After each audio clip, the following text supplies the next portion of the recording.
คำนับสมเสยวันกรรมกรสากลครบรอบ140 ปีอย่างสุดใจสบายดีท่านผู้ชมที่เคารพขอต้อนรับทานเข้าสู่รายการกรรมบาลลาวเสื่องออกอากาศทุกๆวันเสาร์ในเวลาเดียวกันนี้มาพบกันในระยะนี้การเฉลิมฉลองปีใหม่ก็หากผ่านพ้นไปและยังจะมีวันสำคัญตามมาอีก1 วันก็คือวันกรรมกรสากลซึ่งปีนี้ก็เป็นวันครบรอบใหญ่ครบรอบ140 ปีฉะนั้นขอเรียกร้องให้บรรดาสหพันธ์กรรมบาลลาวทุกท่านจงพร้อมกันปฏิบัติตามแจ้งการที่ศูนย์กลางสหพันธ์กรรมบาลลาวได้วางออกเพื่อเฉลิมฉลองวันกรรมกรสากลให้เป็นขบวนที่ฟดฟื้นและกว้างขวางต่อไปเส้นทางทับสมข่าวการเคลื่อนไหวเวียกงานกรรมบาลกันก่อน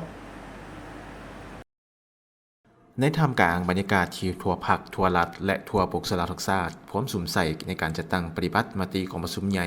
ครั้งที่ 12 ของพรรคและแผนพัฒนาเศรษฐกิจสังคมแห่งรัฐ 5 ปีครั้งที่ 10 องค์การจัดตั้งกรรมบาลก็แม่นหนึ่งในกำลังแห่งที่สำคัญในการขับเคลื่อนภารกิจปกปักรักษาและสร้างสาพัฒนาประเทศชาติท่านคำพลอยวรรณสารกรรมการศูนย์กลางพรรคประธานคณะบริหารงานศูนย์กลางสหพันธ์กรรมบาลลาวได้มีคำเห็นโอ้ลมและเน้นหนักถึงทิศทางแผนการในการเคลื่อนไหวเวียกงานโดยเฉพาะการจัดตั้งพันขยายมติกองประชุมใหญ่ผู้แทนกรรมบาลลาวทั่วประเทศครั้งที่9เพื่อแนใส่ยกสูงคุณภาพชีวิตของผู้แรงงานให้มีความเข้มแข็งท่านได้ชี้ให้เห็นว่าเพื่อบ่ให้มติกองประชุมใหญ่ครั้งที่9เป็นเพียงแต่เอกสารที่วางไว้ถึงหน้าโต๊ะ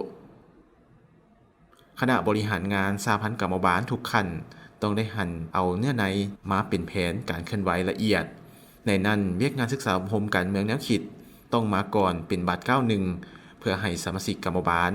กรรมกรและผู้ให้งานกำแน่นแนวทางนโยบายระเบียบกฎหมายและพลบทบาทของตนอย่างลึกซึ้งสร้างความเข้าใจที่ถูกต้องเกี่ยวกับสิทธิพันธะและหน้าที่ของตนการเปลี่ยนแปลงแบบแผนวิธีเฮ็ดเวียกรับฟังความคิดเห็น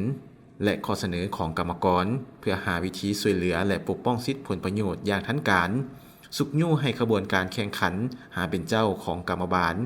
กลายเป็นขบวนการที่กว้างขวางและมีตัวตนยกสูงฝีมือแรงงานและความรู้ความสามารถเพื่อตอบสนองความต้องการของตลาดในยุคใหม่เอาใจใส่ขยายการจัดตั้งและสมาชิกกรรมบาลเข้าสู่บรรดาหัวหน่วยธุรกิจเอกชนและเขตเศรษฐกิจที่ยังบ่ทันได้มีการจัดตั้งกรรมบาลเพื่อให้ผู้แรงงานทุกคนได้รับการคุ้มครองและปกป้องเอาใจใช้ในปฏิบัติเวียกงานใจกลางของพวกเขาไปเป้านั้นไปถึงว่าหนึ่งในเวียกงานปกป้องสิทธิของสมาชิกกรรมบาลของกรรมกรของผู้อื่น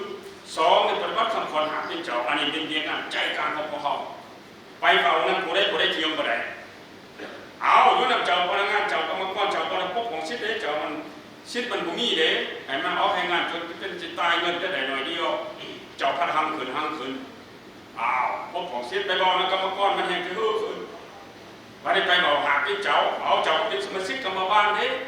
เจ้าคือบนนั้นผ่านศึกษาร่วมกับเงินอาทิตย์เจ้าคือบ่เป็นเจ้าการปฏิบัติระเบียบกฎหมายเจ้าคือบ่เป็นเจ้าการพัฒนาตนเองการจัดการเจ้าคือบ่เป็นเจ้าการปกป้องสิทธิ์เจ้าคือบ่เป็นพัฒนาวิชาเฉพาะของเจ้าเอาเห็นกรรมกรคนนึงประเทศสาเอาออกจอกมันไว้นึงอันมันไว้นึงทำเฮ็ดคือเก่าเอาซองเบียร์ไปบอกอ้อยให้ติกินพวกยังอื่นจะไปบอกอะไรเนี่ยพี่น้องเอาซองอันนี้ไปบอกเขาได้กับกลุ่มน้ำมันแหละถ้าเจ้าขัดขาดจะไปเป็นกฎหมายเนาะเสน่ห์นี้นะใช่ต่อมานี่ให้เอาใจใส่เบียดที่ตามกฎการกรมกฎการก็มีแล้วเนาะสายวันนะกรมกฎการก็เจ๋งเลย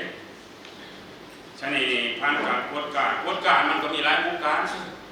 กฎการปกติกฎการตามปกติคำสั่งกฎการโดยบังเอิญใช้ในการกฎการเนี่ยผมไม่แปลความคิดความเมียนไพดอกไปปั๊บพยักหัวคน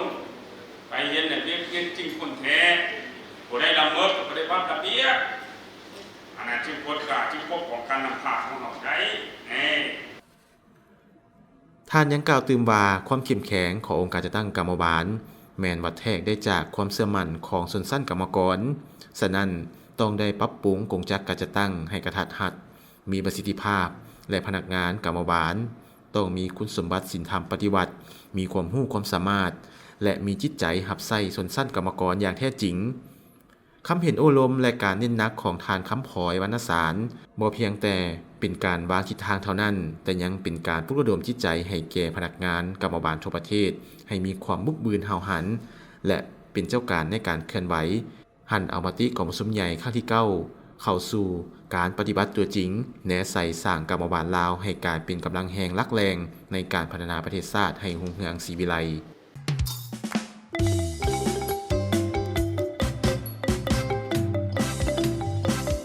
สังขารกายย่ายเปลี่ยนเวียนมาสาพันธ์กรรมบาลลาวเฮาเพียมพร้อมขอนบน้อมเอาพรไซอันประเสริฐมอบให้พี่น้องสาวผู้แห่งงานทานเอ๋ย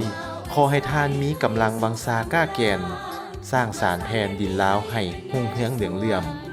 มีสายใจเสื่อมสามัคคีแน่นก่อ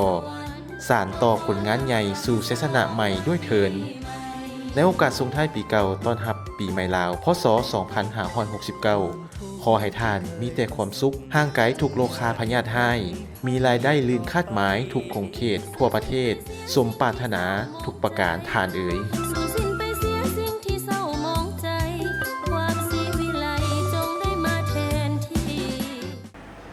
ท่านผู้ชมมาพบกันในระยะที่ 2 ของรายการของพวกเรา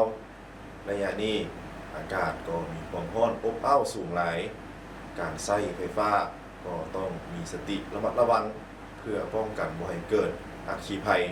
และยังเป็นการช่วยประหยัดช่วยครอบครัวต่อไปเสิร์ชทานหับสมมูลเสื้อ70 ปีของการเติบใหญ่ขยายตัวของศูนย์กลางสหพันธ์กรรมบาลลาวในตอนที่ 1เสิร์ชทานหับสม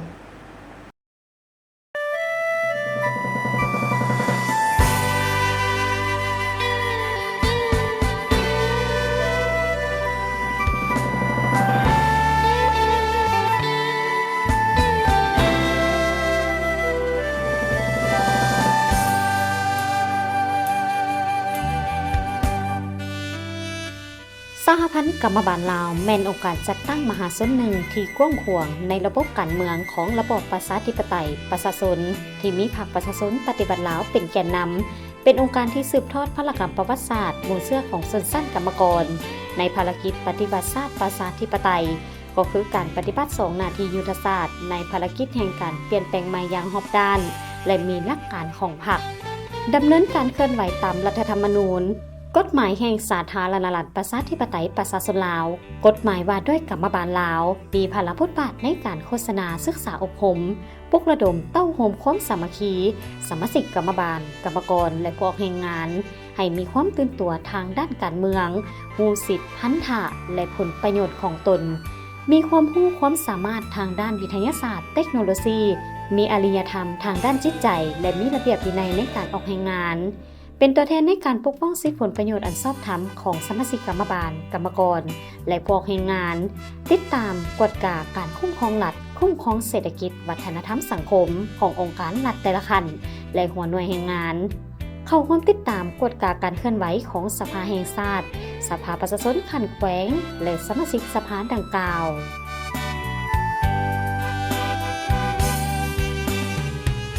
ชาติลาวเป็นชาติหนึ่งที่มีอารยธรรมและวัฒนธรรมอันงดงามมีมูลเชื่อต่อสู่พิละอาหารบ่ยอมจำนนเพื่อความเป็นเอกราชเอกภาพของชาติซึ่งได้ผ่านการต่อสู้อย่างทรหดอดทนต้านอิทธิกำลังศักดินาและจักรพรรดิผู้หุกหาญจนได้รับชัยชนะเหตุให้ชาติลาวเฮายืนยงคงตัวตลอดมามูลเชื่ออันสง่าราศีดังกล่าวได้แสดงออกในระยะต่างๆของประวัติศาสตร์และได้รับการซุกรอให้นับมือนับเข้มแข็งแห่งกล้าพรรคประชาชนปฏิบัติลาวได้รับการสร้างตั้งขึ้นในวันที่22 มีนาคม 1955 ซึ่งแม่นพรรคประชาชนปฏิบัติลาวในปัจจุบันพรรคได้นำพาประชาชนลาวดำเนินการต่อสู้ปลดปล่อยชาติภายหลังที่มีเขตที่มั่นของการปฏิบัติพรรคก็ได้สร้างตั้งบรรดาหน่วยกรรมบาลขึ้นเป็นเทือทำอิฐอยู่ตามสำนักงานองค์การอ้อมข้างศูนย์กลางผ่านระยะดำเนินการปฏิวัติศาสตร์ประชาธิปไตยภายใต้ขันทุนของพรรคสหพันธ์กรรมบาลลาวได้เติบใหญ่ขยายตัวทางด้านปริมาณและคุณภาพเทื่อละก้าว พรรคเฮาย้ำใดก็ถือว่าชนชั้นกรรมกรและพวกแรงงานบรรดาเผ่าเป็นบ่อเกิดเป็นบอนอีเป็นกำลังแรงหลักแรงแกนสารสำคัญของพรรคเป็นก้อนกำลังแรงสังรวมที่ชนะเลิศของการปฏิวัติย้อนเห็นได้มูลเสื้ออันสง่าองอาจต่อสู่บ่ย่อมจำนวนของชนชั้นกรรมกรและพวกแรงงานบรรดาเผ่ามาในวันที่1 กุมภาพันธ์ ปี 1956 ส่วนกลางพรรคจึงได้ตกลงสั่งตั้งสหพันธ์กรรมบาลลาวขึ้นอย่างเป็นทางการอยู่เขตทีมันแขวงหัวพันโดยได้มอบหมายให้สหายศรีสมพรลอวันไซเป็นผู้นำพาซี่นำภายหลังสหพันธ์กรรมบาลลาวได้รับการสร้างตั้งขึ้นแม่นได้สืบต่อโฆษณาขนขวยปลุกระดมและเต้าโฮมชนชั้นกรรมกรพวกแห่งนั้นบรรดาเผ่าให้มีความตื่นตัวปฏิบัติมีน้ำใจหักชาติหักบ้านเกิดเมืองนอนมีความสามัคคีมีทัศนะรักมั่นชนชั้นกรรมกรมีความตื่นตัวเข้าความการปฏิวัติศาสตร์ประชาธิปไตยมาถึงปี 1966 สหายหนูหักคุ้มสวรรค์เป็นผู้สืบต่อนำพาซี่นำสหพันธ์กรรมบาลลาว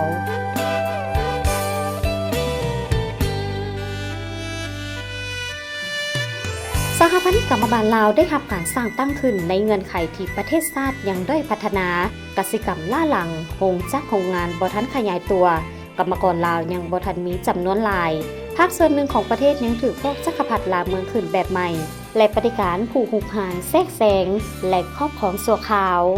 ถึงอย่างใดก็ตามภายหลังที่สหพันธ์กรรมบาลลาวได้รับการสร้างตั้งขึ้นได้เป็นตัวแทนแห่งการปกป้องสิทธิผลประโยชน์อันชอบธรรมของสมาชิกกรรมบาลกรรมกรและพวกแรงงานบรรดาเผ่าเพิ่มทวีความสามัคคีพันธภาพกรรมกรสาวกสิกรและปัญญาชนปฏิวัติได้ตั้งหน้าเคลื่อนไหวปรับปรุงและขยายการจัดตั้งให้เติบใหญ่ขยายตัวได้ตั้งหน้าคนขวยเต้าโฮมศึกษาอบรมปลุกระดมชนชั้นกรรมกรและพวกแรงงานบรรดาเผ่าอยู่เขตปลดปล่อยประกอบเสริมสติปัญญาและเหือแหงของตนเข้าในภารกิจต่อสู้ปลดปล่อยประเทศชาติสร้างเขตปลดปล่อยให้เข้มแข็งพร้อมเดียวกันนั้นก็ปลุกระดมกรรมกรพวกแรงงานอยู่บรรดาตัวเมืองใหญ่ในเขตควบคุมของฝ่ายกรมการข้ามยูแหงสั่งเขตปลดปล่อยและยูแหงขบวนการต่อสู้ของกรรมกรไฟฟ้าลาวขบวนการต่อสู้ของกรรมกรน้ำประปาลาวขบวนการต่อสู้ของกรรมกรแบกหาบ3 ล้ออยู่นครหลวงเวียงจันทร์คำมวนสวรรณเขตและแห่งอื่นๆได้กลายเป็นท่าแห่งยู่ดันให้การต่อสู้ทางด้านประกอบอาวุธต่อสู้ด้านการเมืองก้าวไปสู่ขบวนลุกขึ้นต่อสู้ยึดอำนาจทั่วประเทศคนล้มระบอบศักดินาและสถาปนาสาธารณรัฐประชาธิปไตยประชาชนลาวขึ้นในวันที่ 2 ธันวาคม ปี 1975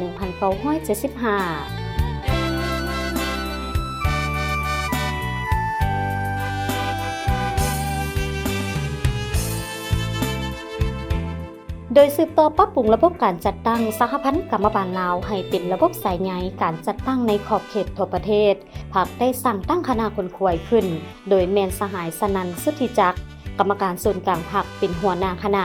ได้เคลื่อนไหวปลุกระดมคนขวยจัดตั้งกรรมบาลรากฐานอยู่บรรดาท้องถิ่นโรงจักรโรงงานสำนักงานองค์การและกระทรวงต่างๆซี่นำพาขบวนการเคลื่อนไหวเวียกงานกรรมบาลอย่างเป็นขบวนฟุดฟื้นเพื่อเป็นการยั่งยืนถึงความเติบใหญ่เข้มแข็งของสหพันธ์กรรมบาลลาวสหายหนูหักคุ้มสวรรค์ได้ให้ทัศนะว่ากรรมบาลลาวมันก็ประกอบส่วนเดี๋ยวมัดประกอบส่วนปลุกระดมเศร้ากรรมกรเศร้าพวกแข่งงานดำเนินการต่อสู้กู้ศาสตร์เห็นประเทศ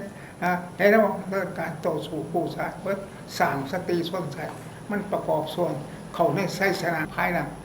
ที่ประเทศชาติแถบการปลดปล่อยมาหอดแบบประเทศในระหว่างภาครัฐได้หันเข้ามาหาร2 นาทียุทธศาสตร์นั่นคือนาทียุทธศาสตร์วิทย์และมันปกปักรักษาระบอบในปกมาหมากผลของการปฏิวัติที่ญาติมาได้พร้อมกับปัดสร้างสาพัฒนาประเทศชาติเพื่อต้องโฮมบรรดากำลังแห้งขบวนการเคลื่อนไหวของสมาชิกกรรมบาลกรรมกรและพวกแรงงานบรรดาเผ่าเข้าในการจัดตั้งพันขยายมติของประชุมใหญ่ครั้งที่2และครั้งที่3ของพรรคเข้าสู่เวียกงานตัวจริงอย่างเป็นขบวนฟุดฟื้นมาถึงวันที่14-16 ธันวาคม ปี 1983กองประชุมใหญ่ผู้แทนกรรมบาลลาวทั่วประเทศครั้งที่1ได้ไขขึ้นอยู่นครหลวงเวียงจันทร์โดยมีผู้แทนสมบูรณ์เข้าร่วมทั้งหมด182 สหายซึ่งเป็นตัวแทนให้แก่สมาชิกกรรมบาลทั่วประเทศจำนวน 50,000 กว่าสหาย มี345กรรมบาลหักฐาน 1,424 หน่วยกองประชุมได้เป็นเอกสารกันคัดเลือกเอาคณะบริหารงานศูนย์กลางสหพันธ์กรรมบาลลาวสุดที่ 1 ประกอบมี21สหายกองประชุมข้างปฐมฤกษ์ได้เห็นดีเป็นเอกสารกันเลือกเอาสหายทิดสร้อยสมบัติดวงเป็นประธานสหายสมบูรณ์วงศ์นอบุญธรรมและสหายจันสายนันทวงศ์เป็นรองประธานเป็นเกียรติเข้าร่วมและให้การโอ้ล้มต่อผู้แทนกองประชุมใหญ่ครั้งนี้โดยสหายไก่สอนพรหมวิหารเลขาธิการใหญ่คณะบริหารงานศูนย์กลางภาคประชาชนปฏิบัติลาวได้เน้นหนักบางตอนว่าสหพันธ์กรรมบาลลาวต้องได้เอาใจใส่ในการศึกษาอบรมการเมืองแนวคิดให้แก่สมาชิกกรรมบาลกรรมกรและผู้แรงงานต้องปลุกระดมจัดตั้งกระบวนการแข่งขันในหมู่กรรมกรอย่างเป็นประจำต้องจัดตั้งการแก้ไขชีวิตการเป็นอยู่ของสมาชิกกรรมบาลกรรมกรและผู้แรงงานบรรดาเผ่าให้นับมือนับดีขึ้นต้องปฏิบัติตามแนวทางการต่างประเทศของพรรคอย่างถูกต้องนับแต่นั้นมาสหพันธ์กรรมบาลลาวได้สืบต่อพันขยายมติของประชุมใหญ่ครั้งที่ 1ลงสู่รากฐานการผลิตโรงจักรโรงงานหัวหน่วยการผลิตต่างๆโดยติดพันกับมติของประชุมใหญ่ครั้งที่ 4ของพรรคและแผนพัฒนาเศรษฐกิจสังคมแห่งชาติ5 ปีครั้งที่ 2ทั้งแมนอยู่ในระยะที่ประเทศชาติมีการเปลี่ยนแปลงใหม่อย่างรอบด้านและมีหลักการของพรรคสำหรับสหพันธ์กรรมบาลลาวก็ได้นำพาซี่นำคณะบริหารงานสหพันธ์กรรมบาลแต่ละคันพร้อมกันสืบต่อเสื่อมซึมหันขยายและจัดตั้งมติของประชุมใหญ่ผู้แทนกรรมบาลลาวทั่วประเทศครั้งที่ 1ให้ปรากฏผลเป็นจริงปลุกระดมสมาชิกกรรมบาลกรรมกรและพวกแรงงานบรรดาเผ่าผ่านผ่าอุปสรรคยุ่งยากในการปฏิบัติภารบทบาทหน้าที่ของตนให้สามารถญาติได้ผลงานใหม่ใหญ่หลวงกว่าเก่า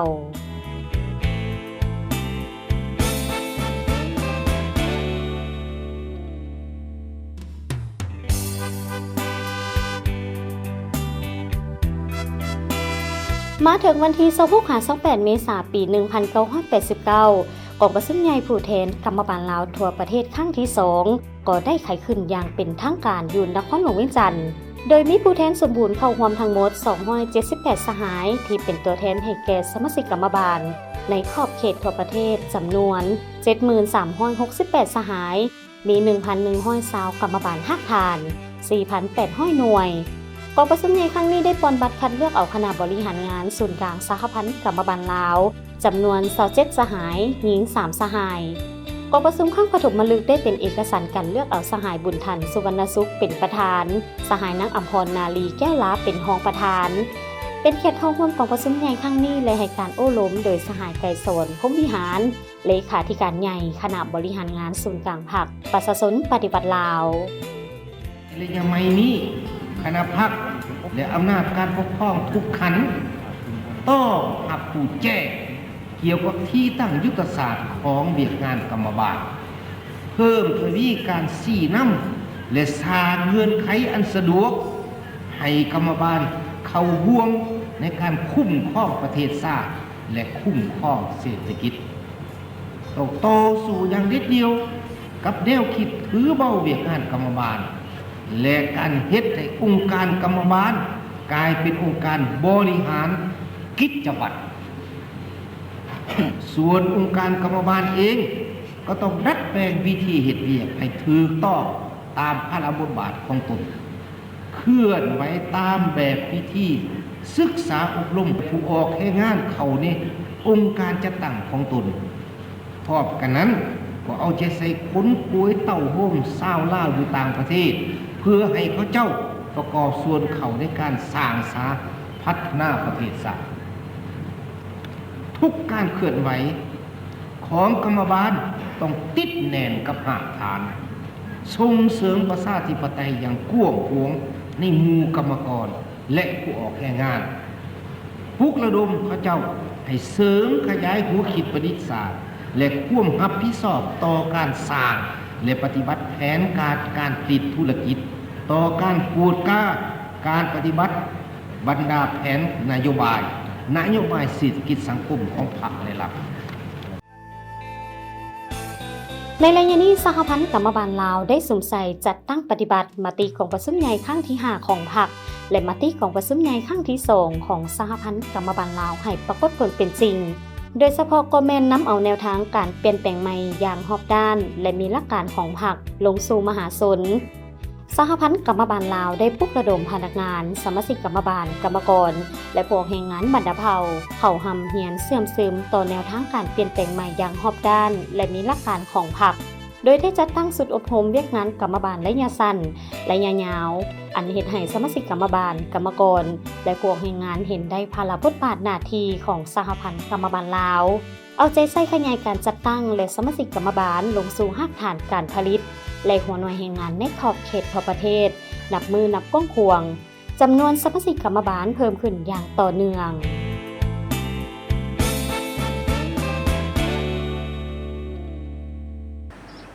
ท่านผู้ชมมาพบกันในระยะที่ 3 ของรายการ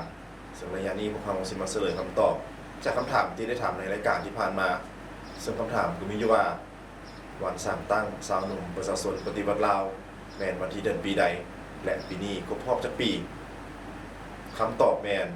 วันที่ 14 เมษายน 1955 และปีนี้แม่นครบรอบ 71 ปีท่านยังสามารถร่วมเล่นกิจกรรมกับพวกเราได้โดยคำถามพวกเราจะถามทางรายการกันอีกตื่มต่อไปเชิญทานรับชมสิ่งดีๆจากทางรายการ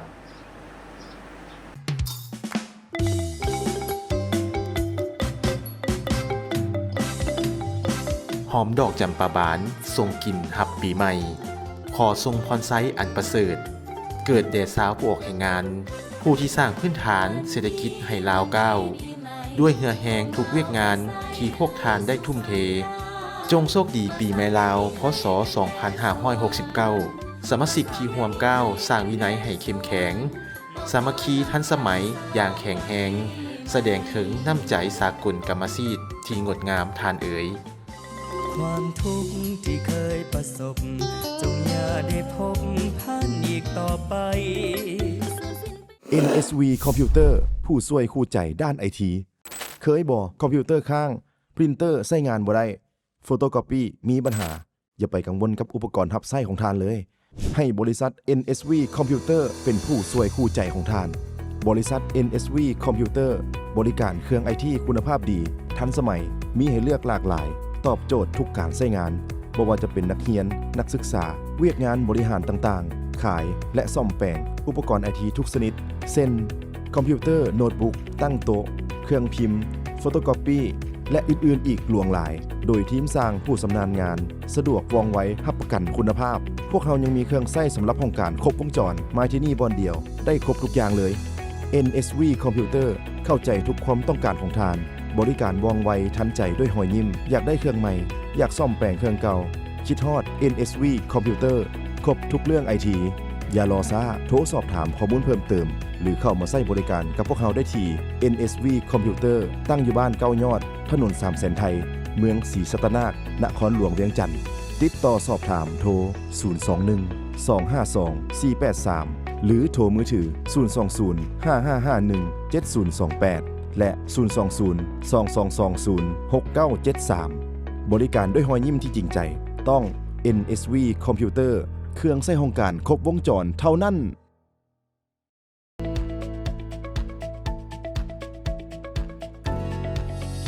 องค์การประกันสังคมแห่งชาติหรืออปส.สร้างตั้งขึ้นโดยรัฐบาลเคลื่อนไหวภายใต้การชี้นำของรัฐมนตรีกระทรวงแรงงานและสวัสดิการสังคมมีกงจักรบริหารอยู่ขั้นศูนย์กลางและท้องถิ่นมีหน้าที่จัดตั้งปฏิบัติกฎหมายว่าด้วยการประกันสังคมเพื่อค้ำประกันสิทธิผลประโยชน์ด้านสวัสดิการให้แก่ชาวผู้ออกแรงงานทั้งภาครัฐและเอกชนผู้เฮ็ดเวียกอยู่วิสาหกิจต่างๆและผู้สมัครใจในเวลาที่เขาเจ้าประสบเคราะห์ให้เกิดเหตุการณ์ต่างๆเช่นการเจ็บเป็นเกิดอุบัติเหตุต่างๆเสียกำลังแรงงานหรือเสียองค์ะพักเวียกย้อนป่วยการเกิดลูกเสียชีวิตและให้การคุ้มครองเมื่อผู้ประกันตนฮอดอายุเกษียณบำนาญทุกการบริการในระบบประกันสังคมแม้นบ่มีค่าธรรมเนียมพวกเขาให้บริการด้วยความจริงใจสายน้ำสร้างพลังงานธรรมชาติที่มีท่าแห่งในการผลิตไฟฟ้าของประเทศลาวต้องมีการวางแผนพัฒนาจัดสรรอย่างเป็นระบบครบสุดเพื่อให้เกิดประโยชน์สูงสุดด้วยความห่วงแหงห่วงใจของหลายภาคส่วนเฮ็ดเวียกด้วยความมุ่งมั่น เพื่อการผลิตไฟฟ้า ตอบสนองกับความต้องการการนำไส้ภายในและต่างประเทศของหลายภาคส่วน สร้างสติปัญญาของคนรุ่นใหม่หับไส้ในอนาคตบ่ว่าจะเป็นด้านกสิกรรมชลประทาน อุตสาหกรรม การท่องเที่ยว การคมนาคมขนส่ง และก้าวหน้าสู่ความทันสมัย ไฟฟ้าลาวบ่เคยหยุดพัฒนาเพื่อความสุขของคนลาว สถาบันการเงินจุลภาคที่บ่รับเงินฝากสมหวังทันใจแม่นเปิดให้บริการเริ่มตั้งแต่วันที่ 30 ตุลาคม 2017 เป็นต้นมา กลุ่มลูกค้าเป้าหมายแม่นบุคคลทั่วไปและนิติบุคคลบ่ว่าจะเป็นบุคคลหรือนิติบุคคลก็สามารถกู้ยืมได้ และบ่เลือกอาชีพบ่ว่าจะเป็นพนักงาน ทหาร ตำรวจ ครู แพทย์หมอ แม่ค้าสาวขาย หรือธุรกิจขนาดน้อยและอื่นๆ สถาบันการเงินจุลภาคที่บ่รับเงินฝากสมหวังทันใจเป็นสินเชื่อสำหรับใบตาดิน สินเชื่อสำหรับพนักงาน บัตร ATM สินเชื่อสำหรับหนังสือรถจำจอด กู้ยืมง่าย อนุมัติไว ดอกเบี้ยเริ่มต้น 1.8 ส่วนห้อย โทรสอบถามข้อมูลเพิ่มเติมโทร 021-33-5034 020-22-999-666 020-562-58800 ให้บริการวันจันทร์หาวันศุกร์ สถานที่ตั้งอยู่บ้านดงคำสร้าง เมืองหาดทรายฟอง นครหลวงเวียงจันทน์ สถาบันการเงินจุลภาคที่บ่รับเงินฝากสมหวังทันใจ กู้ยืมง่าย อนุมัติไว ดอกเบี้ยต่ำ สะดวกสบาย บ่ยุ่งยากในการประกอบเอกสาร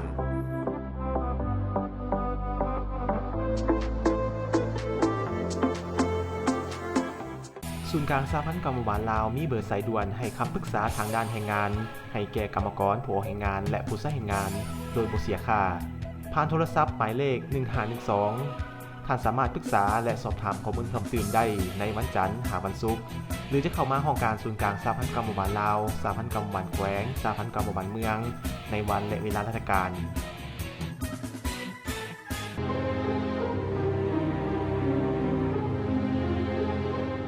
ความจำเป็นในการใส่เครื่องป้องกันแรงงาน